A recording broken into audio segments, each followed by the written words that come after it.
नमस्कार, मैं आचार्य सरिता मिश्रा वैदिक ज्योतिष शिक्षण संस्थान में आप सभी दर्शकों का हार्दिक अभिनंदन करती हूँ। आज मैं आप सभी से ज्योतिष और आध्यात्म का हमारे जीवन में क्या महत्व है, इसके माध्यम से हम अपने जीवन में आने वाली हर प्रकार की समस्या हो, चाहे वर्तमान की हो या आने वाले समय की हो, या हम अपने मन में जो एक नकारात्मक चीजें जो घटने वाली नहीं होती है, लेकिन हम सोचते रहते हैं कि कहीं ऐसा हो ना जाए, इस तरह की चीजें जो भ्रमजाल हमारे मन में चलता रहता है,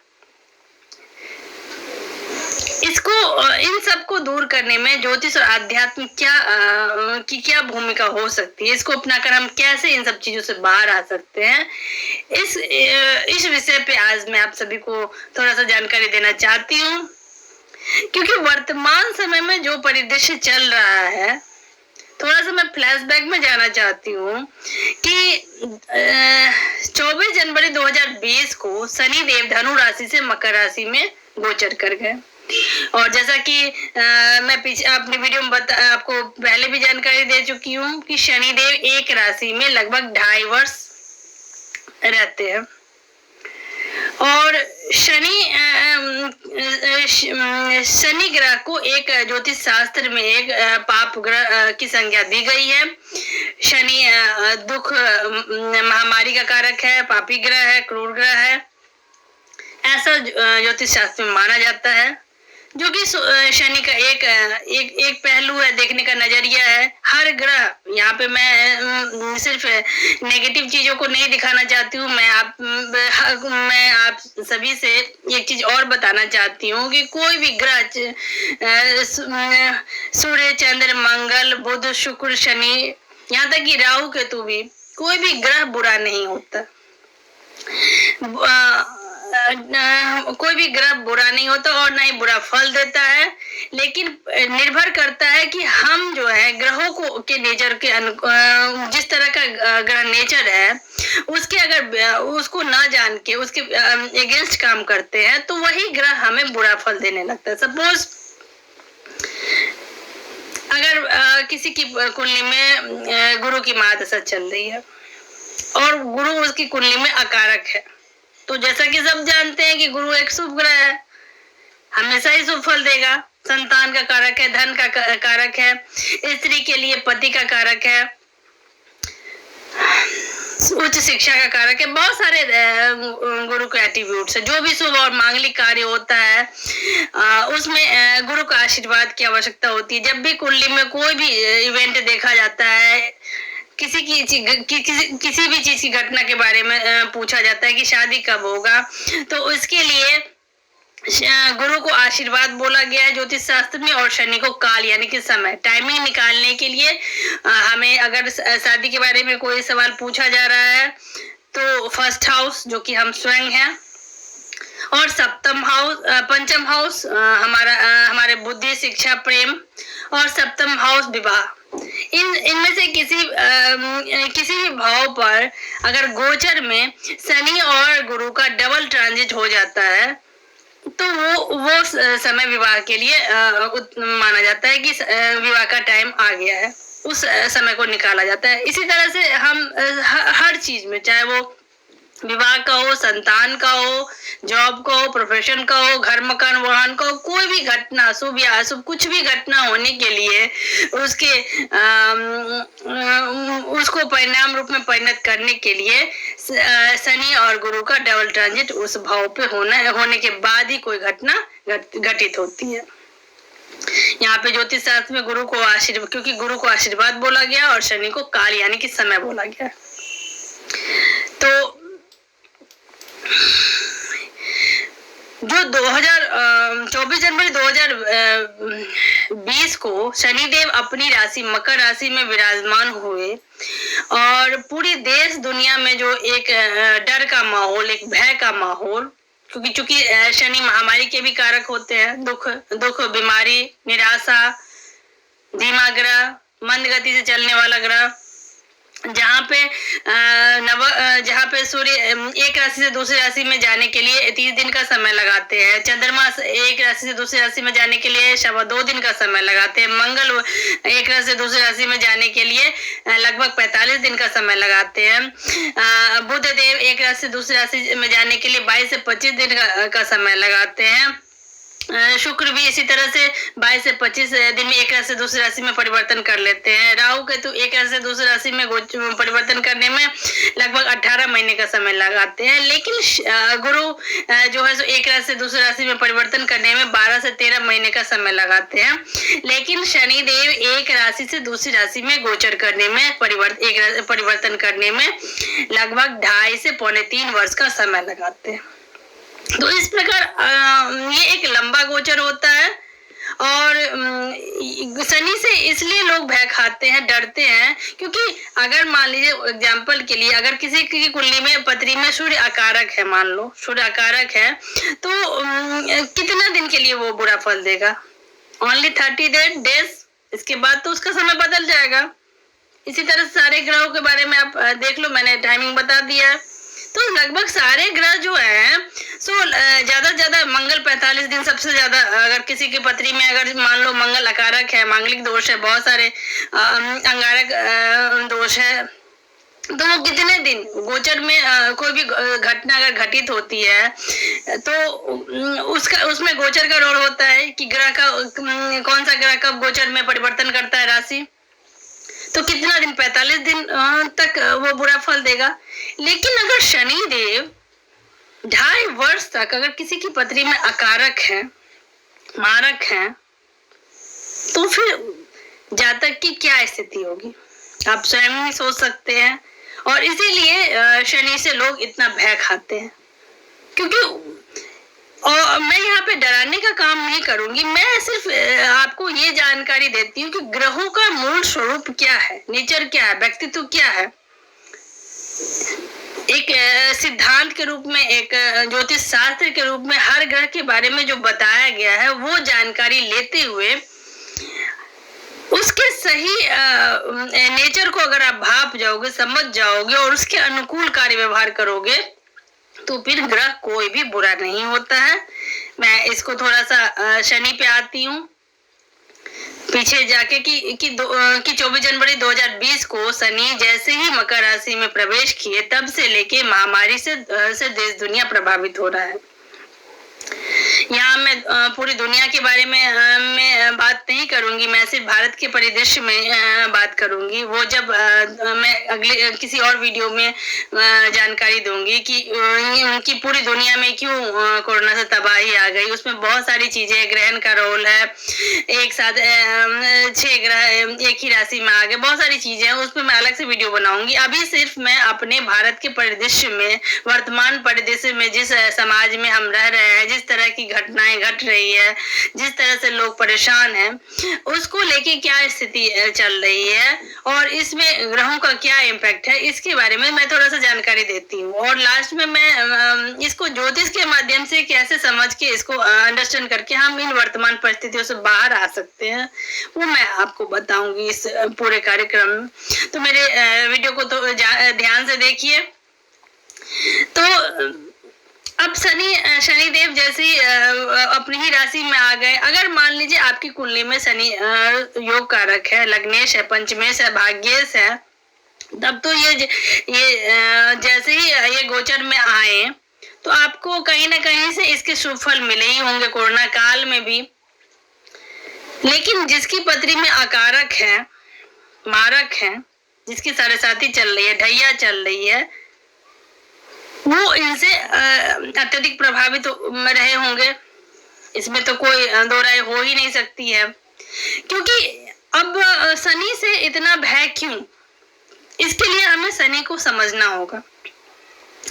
शनि को ज्योतिष में न्यायाधीश बोला गया है, शनि को धीमा ग्रह बोला गया है, शनि को धैर्य पसंद है, शनि को मानवता का ग्रह बोला गया है। अगर हम शनि देव के अनुरूप चलते हैं तब तो शनि चाहे पत्री में कारक हो, अकारक हो, ढैया हो, साढ़ेसाती हो, हमें इसके नेगेटिव रिजल्ट बिल्कुल मिल ही नहीं सकते हैं। हाँ, संघर्ष हो सकता है, चैलेंजेस आ सकते हैं, मेहनत बढ़ सकती है, ये मैं मान सकती हूँ कि साढ़े साथी चल रही है जिसकी भी, अगर पत्री में आज सपोज आपका कारक है, तो वो साढ़े साथी अगर आप उसको डट के सामना करते हो तो वो साढ़े साथी ऊंचाइयों तक पहुंचाया है। इसका एग्जाम्पल हमारे भारत के प्रधानमंत्री श्री नरेंद्र मोदी जी ही हैं। इतने बड़े आइकॉन हैं जो साढ़े साथी के पिक पे उन्होंने 2014 में इलेक्शन जीता था।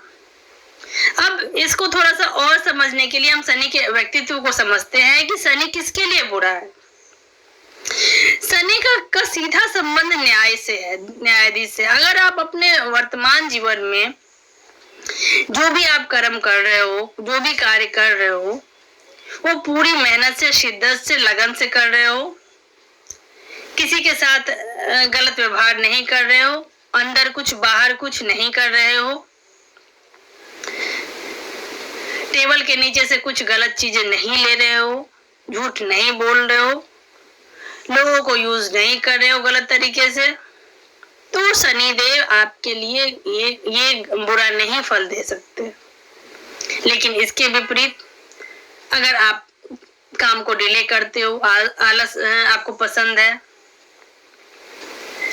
आप करते कुछ हो, दिखाते कुछ हो, शो ऑफ पसंद करते हो, आप जो भी आपके पास जो भी क्षमता है उसको आप अपने तक ही सीमित रखना चाहते हो, दूसरों को नहीं उसका भागी बनाना चाहते हो, और भी बहुत सारी चीजें हैं हमारे अंदर, समाज के अंदर जो भी हमारे अंदर काम करते हैं, चाहे वो हमारे हाउस हेल्प हो, स्वीपर्स हो, ये सारे शनि हैं। जब हम इनका सम्मान नहीं करते हैं तो फिर यही शनि हमें साढ़े साथी में आके वो लर्निंग करना सिखाते हैं, ये क्योंकि ये बराबरी के ग्रह है, समाज में को एक लेसन सिखाना चाहते हैं।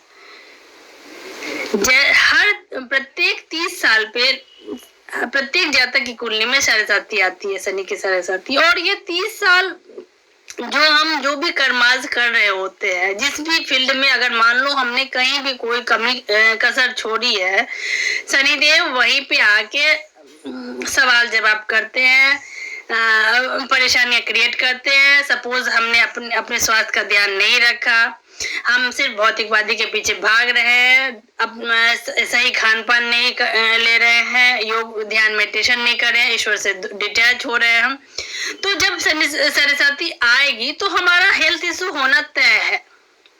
फिर उसमें शनिदेव उसमें बख्शते नहीं है। अब कोरोना आया, इसके पीछे सीधा सीधे शनिदेव का कहना है कि हमने नेचर को सही ढंग से नहीं रखा, प्रकृति के साथ खिलवाड़ किया, अपने फायदे के लिए पेड़ पौधे काटे, नदियां झरनों सबको बर्बाद किया, कहीं ना कहीं हर चीज, गाड़ी घोड़े। आप यहाँ एक बात ध्यान दीजिए कि जब फर्स्ट बार कोरोना में लॉकडाउन हुआ था और कंप्लीट लॉकडाउन हुआ था, तो प्रकृति कितनी खुशहाल, कितनी एक हम उस टाइम पे हम टीवी पे देख रहे थे कि पॉल्यूशन का लेवल 0 हो गया है। जहाँ पे पत्ते हरियाली दिखते नहीं थे, पेड़ पौधे दिखते नहीं थे, पहाड़े दिखती नहीं थी, नदियां दिखते नहीं थे, सब दिखने लगे।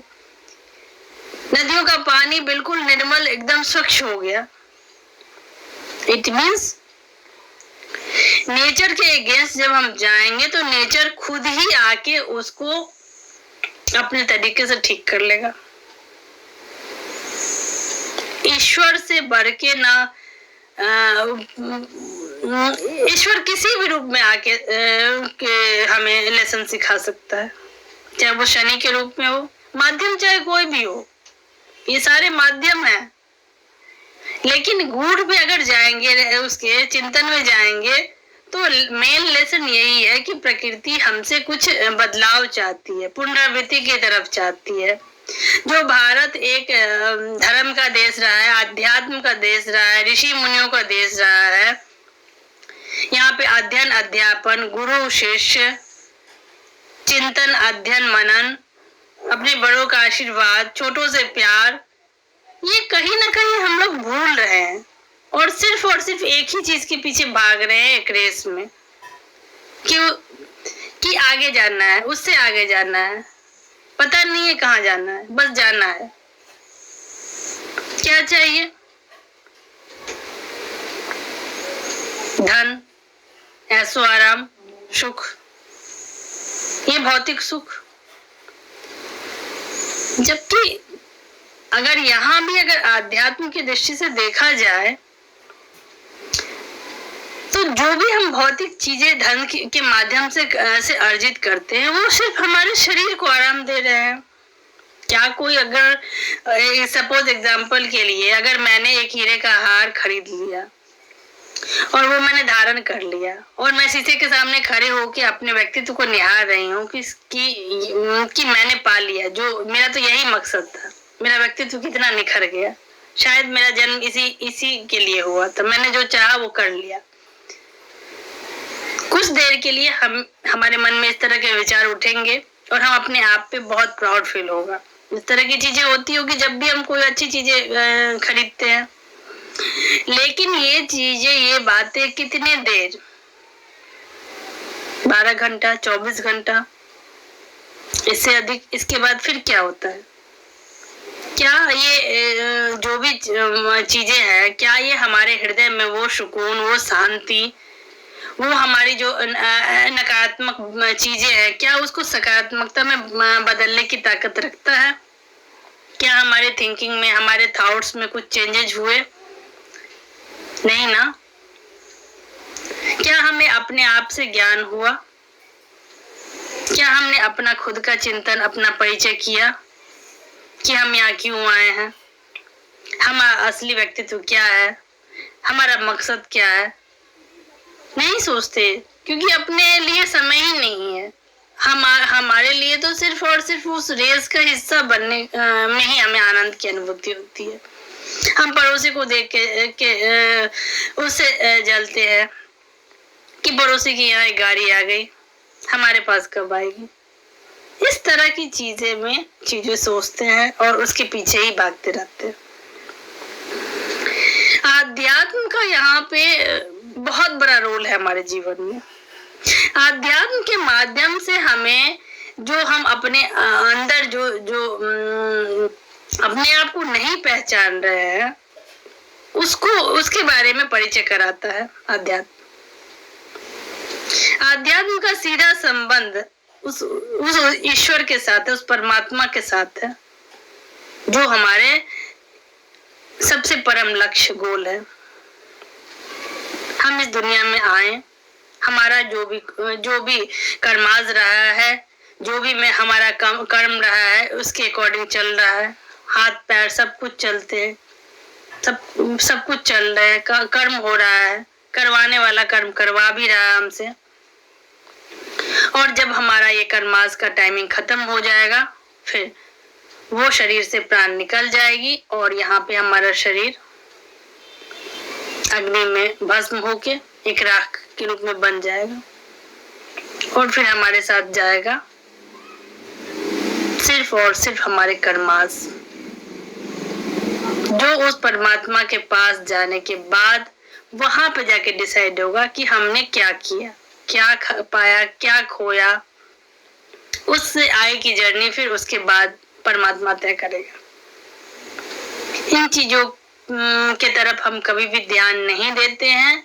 अगर इन चीजों की तरफ अगर सच में अगर हम ध्यान देते तो इस तरह की आपाधापी, लूटपाट, एक दूसरे के प्रति घृणा, द्वेष, राग द्वेष, इस तरह की बातें होती ही नहीं, सच मानिए। और इन्हीं को ठीक करने का, इन्हीं वर्तमान परिदृश्य में जिस तरह की बातें हैं, लोग पूरी तरह से अपने निराशा के गर्त में गिरे जा रहे हैं। उन्हें लग रहा है कि शायद अब क्या होने वाला है, फिर क्या होगा, और सिर्फ नकारात्मक ही विचार आते हैं। क्योंकि सकारात्मक विचार तो तब आएगा जब हम उसके साथ जुड़ेंगे। बाकी चीजें तो सब नकारात्मक ही खत्म होने वाला है। हम जुड़ते ही नहीं हैं, जो हमारे अंदर वो ताकत आएगी। इस आत्मा के जो पिता है परमात्मा, हम उनके संतान हैं। जब उनसे हम कनेक्ट होते हैं तब तो उनके अंदर की बातें, उनकी पावर आएगी। ज्ञान के सागर है, सुख के सागर है, प्रेम के सागर है, सुख दुख से न्यारे हैं। ये सब परमात्मा के ही तो गुण है। और जब हम ध्यान मेडिटेशन में जाते हैं और उनसे जब कनेक्ट होते हैं, उनके साथ अपने आप को जोड़ते हैं, इस आज्ञा चक्र को लगाते हैं, जो भी हमारे बॉडी में चक्रास होते हैं 7 चक्रास हैं, मूलाधार, स्वादिष्ठाना, मणिपुर, अनाहक, विशुद्धि और यहाँ पे आज्ञा चक्र, इससे ऊपर सहस्त्रार। जब ये आज्ञा चक्र जहाँ से ये आत्मा यहाँ से ऐसे जब हमारी मृत्यु होती है तो यहीं से निर्गमन होता है। इस आज्ञा चक्र पे जाके जब हम उस परमात्मा से कनेक्शन जोड़ते हैं तो क्या मिलता है?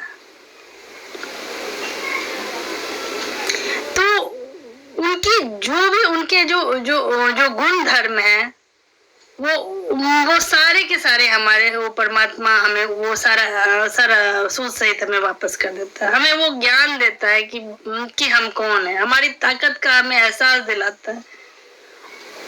और जैसे ही हमें हमारे अंदर ये भावना प्रबल होती है, मजबूत होती है, तो हम जो भी संकल्प शक्ति, जो भी अपने जीवन में जो भी कर्मास कर रहे होते हैं, पूरे आत्मविश्वास के साथ करते हैं।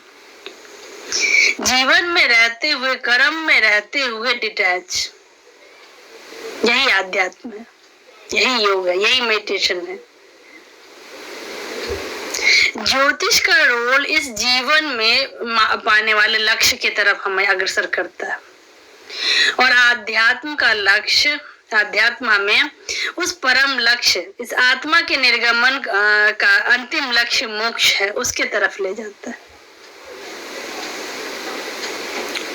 तो बातें बहुत है, मैं इस सीरीज को, इस टॉपिक को आगे भी जानकारी देती रहूंगी थोड़ा थोड़ा करके, क्योंकि एक ऐसा विषय है जिसके बारे में बातें शुरू तो हो गई है, लेकिन खत्म कहाँ होगा, ये ईश्वर की मर्जी है। संक्षेप में लास्ट में बस एक ही आप सभी से कहना चाहती हूँ, स्वस्थ रहें, खुश रहें, आनंदित रहें। सब कुछ खत्म होने वाला है, बचने वाला सिर्फ एक धर्म है, आध्यात्म है, क्योंकि कलयुग के समापन है और सतयुग का शुरुआत होने वाली है, और वहीं जा पाएगा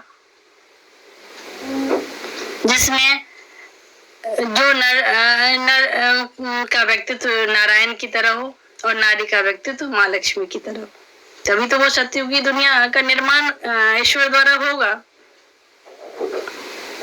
इसी के साथ ओम शांति।